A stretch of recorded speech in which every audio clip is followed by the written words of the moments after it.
అరుణాం కరుణాతరంగితాక్షీం ధృతపాశాంకుశపుష్పబాణచాపాం అణిమాదిభిరావృతాం మయూఖైః గురురిత్యేవ విభావయే భవానీ.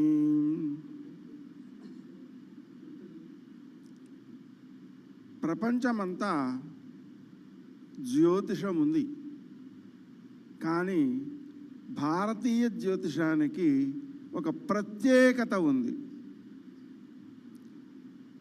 ఒకసారి నాటా సభకి వెళ్ళినప్పుడు ఒక ఉపన్యాసం చెప్పాల్సి వచ్చింది. ఆ ఉపన్యాసంలో నేను చెప్పినది ఏమిటంటే, జ్యోతిశాస్త్రము అత్యంత సనాతనమైనది, సనాతన ధర్మాన్ని నిలబెట్టేది, పెంచి పోషించేది భారతీయ జ్యోతిషం మాత్రమే. ఎందుకంటే మిగిలిన జ్యోతిషాలలో ఫలితాలు ఉన్నాయి కానీ శాంతులు లేవు, దోష నివారణ చర్యలు లేవు. దోషాలు చెప్పడం ఉంది కానీ నివారణ చర్యలు లేవు. ఇంకా విశేషించి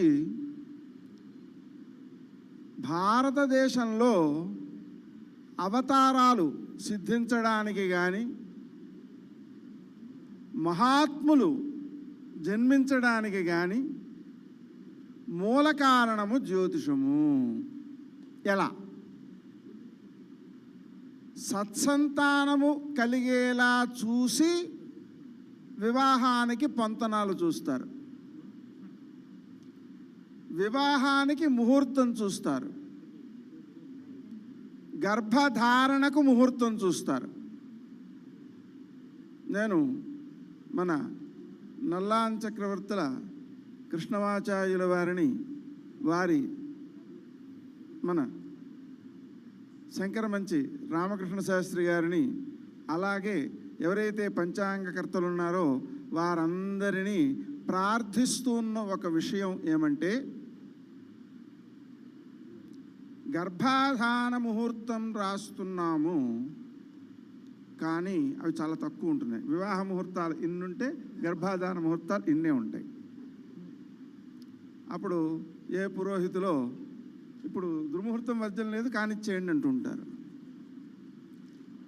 అలా కాకుండా వివాహం అయిపోయిన తర్వాత, గర్భాధానం అయిపోయిన తర్వాత కూడా ప్రతి రోజు, అంటే ముహూర్తం అనుకూలంగా ఉంటేనే, అనుకూలంగా ఉన్న రోజుల్లో గర్భధారణ ముహూర్తం అనేదాన్ని మీరు ప్రత్యేకించి పేర్కొనాలి. అప్పుడే ఉత్తమ సంతానం కలుగుతుంది, మహాత్ములు జన్మిస్తారు.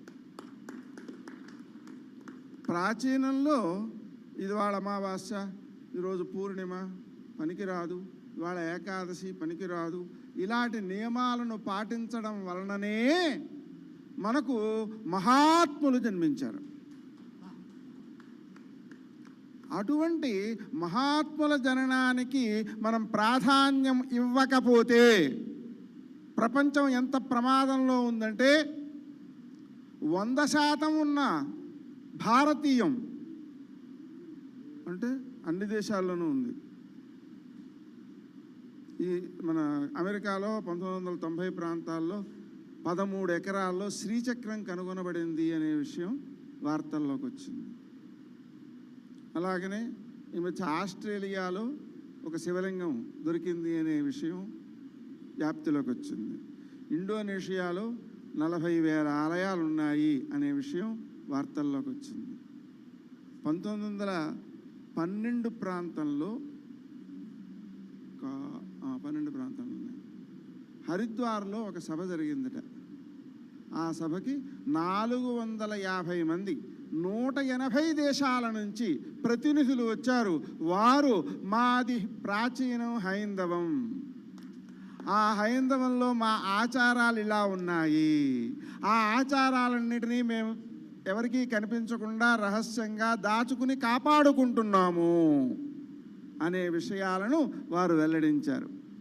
మీకు సరిగ్గా 10 సంవత్సరాలకు పూర్వం అనుకుంటా యాజిడి అనేటువంటి ఒక తెగ ఉందని, ఆ తెగవారిని, ఆడవారిని సిగరెట్ పెట్టి యొక్క రేటుకే ఉగ్రవాదులకు అమ్మేస్తారని, వాళ్ళని చంపేస్తారని, వారిని మానభంగం చేస్తారని, అవన్నీ చేసినా అవన్నీ నేరాలు కావని ఇరాన్లో వార్తల్లో వచ్చింది.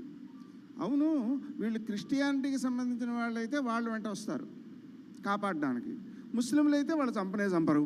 మరి ఎందుకు వీళ్ళని ఎవరు ఇలా చంపేస్తున్నది అనే విషయాన్ని గమనిస్తూ ఈ యాజిడి అనేటువంటి వారు ఎవరు అనే విషయాన్ని పరిశోధన చేస్తే తేలిన విషయం ఏంటంటే, మనకు అతి ప్రాచీనమైన సుమేరు శృంగ మధ్యస్థ అని మనం దేవిని ప్రార్థించుకుంటుంటాం. సుమేరియన్స్ ఎవరైతే ఉన్నారో వారికి సంబంధించినటువంటి ఒక తెగ జాతి. వీళ్ళు దీపం పెడతారు, సుబ్రహ్మణ్య స్వామిని పూజ చేస్తారు, ఆ గుడి ఉంటుంది, మన గుడిలాగే ఉంటుంది, అక్కడ నీటి కుండం కూడా ఒకటి ఉంటుంది, ఆ నీళ్లు చల్లుకుంటూ ఉంటారు. అక్కడ ఓ గురువు ఉంటాడు, ఆయన మామూలు బొట్టు పెడుతున్నట్లయితే మిగిలిన ముస్లిం అందరికీ తెలిసిపోతుంది కదా, అందుకని నీళ్లతో బొట్టు పెడతాడు ఆశీర్వచనం చేస్తూ.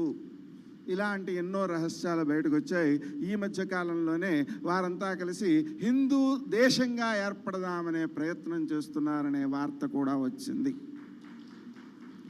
ఇలా మనం ఏ పరిస్థితిలో ఉందంటే ప్రపంచం, మేము హిందూ జాతికి సంబంధించిన వారమని చెప్పుకోవడానికి భయపడే పరిస్థితి ఉంది. మొత్తం ప్రపంచంలో 60% క్రిస్టియానిటీ వ్యాపించేస్తే మిగిలిన 35% ఇస్లాం వ్యాపించేస్తే మనం 5%లో బిక్కుబిక్కుమంటూ ఉన్నాం. ఇక్కడ మహాత్ముల జననం బాగా అయితే తప్ప ధర్మాన్ని కాపాడడం సాధ్యం కాదు. అది పంచాంగకర్తల చేతుల్లోనే ఉంది. ఆ విషయాన్ని విస్మరించకుండా దాన్ని ఆచరణలో పెట్టినట్లయితే, ప్రపంచానికి అలవాటు చేసినట్లయితే అది చాలా మేలు జరిగేటువంటి ప్రక్రియ, సనాతన ధర్మాన్ని నిలబెట్టే ప్రక్రియ. అలాగని గర్భవతిగా ఉన్నప్పుడు అమ్మాయిని గౌరవంగా వారికి అందరికీ ఆనందం కలిగేలా, ఆనందంగా ఉండేలా చేయడం, ప్రహ్లాద చరిత్రలు వినిపించడం, ఇలాంటి కార్యక్రమాలతో భారతీయమే నడుస్తోంది, ఇంకే దేశము నడవట్ల. పుట్టిన వెంటనే జాతకర్మ నామకరణ సంస్కారాలు, తరువాతి కాలంలో పాలు పట్టేటప్పుడు, ఉగ్గు పట్టేటప్పుడు కూడా వైదికమైన దైవికమైన పాటలు పాడేటువంటి సంప్రదాయం, నిద్రపుచ్చేటప్పుడు దేవ సంబంధమైనటువంటి పాటలు పాడే సంప్రదాయం, విశేషించి జో అచ్యుతానంద జోజో ముకుంద అని ఎవరిని జోకొడుతున్నారు? పిల్లవాడిలో ఉన్న కృష్ణుడినే జోకొడుతున్నారు. కృష్ణాష్టమి నాడు కృష్ణుడి వేషం వేసి వానిలో భగవంతునితో ఏకాత్మ భావనను అలవరుస్తున్నారు. దేవీ నవరాత్రులలో ఆడపిల్లలకు ఆ దేవీ వేషం వేసి వాళ్ళల్లో నేనే దేవిని అనేటువంటి ఆ ఏకాత్మ భావనను ప్రేరేపిస్తూ ఉన్నారు. పిల్లల్లో దైవాన్ని చూడాలంటున్నారు, తల్లిదండ్రుల్లో దైవాన్ని చూడాలంటున్నారు, గురువులో దైవాన్ని చూడాలంటున్నారు. ఈ రకమైన సంప్రదాయం దేనిలోనూ లేదు. పోనీ అంతమంది వ్యాపించారు కదండి, 95% ప్రపంచం అంతా కూడా అటు మారిపోతే మనం ఎందుకండి మళ్ళీ దీంట్లో ఉండిపోవడం అంటారా?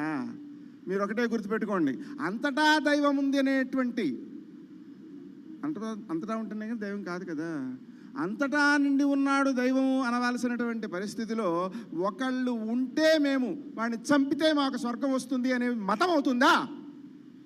అటువంటి బుద్ధిహీనులను మనం ఏం చేయాలి? నన్ను చంపితేనే నువ్వు స్వర్గానికి వెళ్ళే పక్షంలో నిన్ను చంపడం తప్ప నాకు మార్గం ఉందా? నువ్వు మతం నుంచైనా బయటికి రావాలి, నీ పుస్తకాన్నైనా తగలబెట్టాలి. ఎందుకని నన్ను చంపమని రాసింది దాంట్లో. నువ్వెవడో నన్ను చంపడానికి? నన్ను పుట్టించావా నువ్వు? అటువంటి స్థితిలో దాన్ని మతం అనకూడదు. ఎందుకని? ఏం చేస్తున్నారు అంటే మిమ్మల్ని చంపితేనే మాకు స్వర్గం, ఇదా? అసలు ఏమైనా అర్థం ఉందా? అంతటా దైవం ఉందని చూడాల్సినటువంటి పరిస్థితి ఉన్నప్పుడు నువ్వు చంపేవాళ్ళలో దైవం లేదా? వాడిని చంపడానికి నీకు ఎవరు అధికారం ఇచ్చారు? అసలు ఆ కించిత జ్ఞానం కూడా లేకుండా ఉన్నాయి పుస్తకాలు. అందుకని ఈ రకమైన పరిస్థితులలో మన ధర్మాన్ని కాపాడుకోవాలంటే వీధికి ఒక మహాత్ముడు పుట్టాలి. అది పుట్టాలంటే పంచాంగమే కారణం కావాలి, జ్యోతిషమే కారణం కావాలి. అందుకని ఆ జ్యోతిషానికి ఉండే సనాతన ధర్మానికి ఉండే అనుబంధాన్ని గురించి వ్రాయడానికి పూనుకున్నటువంటి మన మహేష్ చంద్ర భరద్వాజ గారు అభినందనీయులు. చాలా సంతోషం. మనకు వేదిక మీద ఉన్న వారందరూ మహాత్ములే, గొప్పవారే. వారందరికీ నమస్కారాలు చెబుతూ ఇటువంటి గ్రంథాలు బాగా వృద్ధి చెందాలని మనసారా కోరుకుంటూ, అవి గ్రంథాలు వృద్ధి చెందడానికి కూడా మహాత్ముల యొక్క జననం అవసరమని గుర్తించమని ప్రార్థిస్తూ, ఇది కొత్త విధానం ఏదో వచ్చింది ఇప్పుడు, ఇద్దరూ సంపాదించుకోవాలి, పిల్లలు వద్దు. ఏమిటండి ఇది? ఈ సంతానం వద్దు అనేటువంటి ఒక దుష్టమైన, ఎందుకంటే వివాహం అనేదే సత్సంతానం కోసం, పితృదేవతల యొక్క రుణాన్ని తీర్చడం కోసం సంతానం కావాలి. అటువంటిది వివాహం కావాలట, సంతానం వద్దుట. ఏమిటిది? పాశ్చాత్యుల నుంచి సంక్రమించినటువంటి ఒక జాడ్యం. ఇటువంటి జాడ్యాల నుంచి మన మానవ సమాజాన్ని తొలగించాలి అంటే మహాత్ముల యొక్క జననం అవసరం. ఆ మహాత్ముల యొక్క జననం అప్పుడప్పుడు అదృష్టవశాత్తు మనకు స్వామివారు, పెద్దలు ఇలాంటి వాళ్ళు అప్పుడప్పుడు పుడుతుంటే కష్టం అండి. చాలామంది పుట్టాలి. చాలామంది పుడితేనే వినడమైనా వింటారు. ఎందుకంటే ఇప్పుడు సమాజం ఎలా ఉందంటే, చెప్పేవాళ్ళు చెబుతుంటే వినేవాళ్ళు వింటే వింటాం, లేతే లేదు. ఏదైనా మంచి ప్రోగ్రాం వస్తుంది అనుకోండి టీవీలో, ఛానల్ మార్చేస్తాం, మన చేతిలో ఉంది కదా.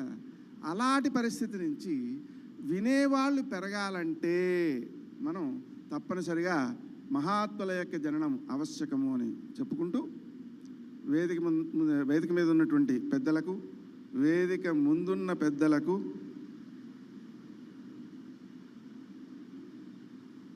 కూడా నమస్కారములు సమర్పించుకుంటూ, ఇటువంటి గ్రంథాలు ధర్మచింతనతో కూడి ఉన్న గ్రంథాలు.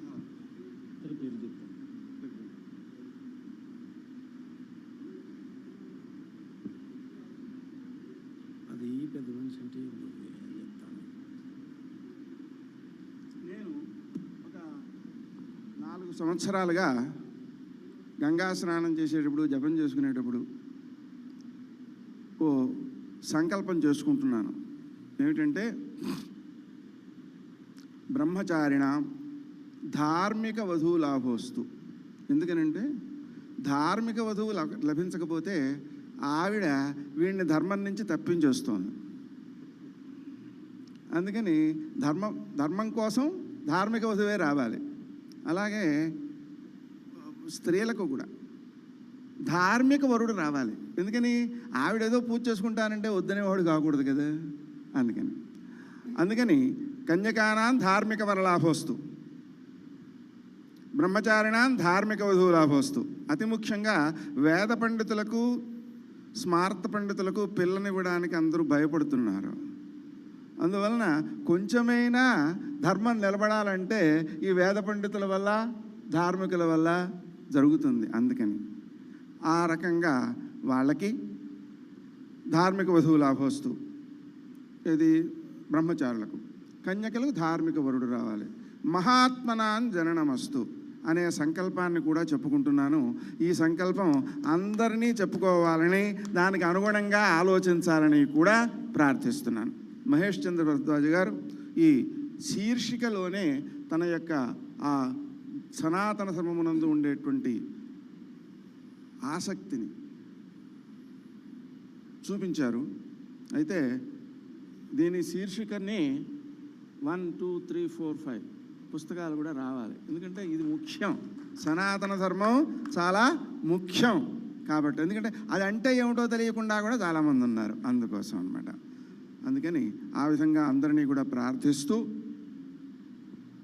నమస్కారం. గురువర్యులు చాలా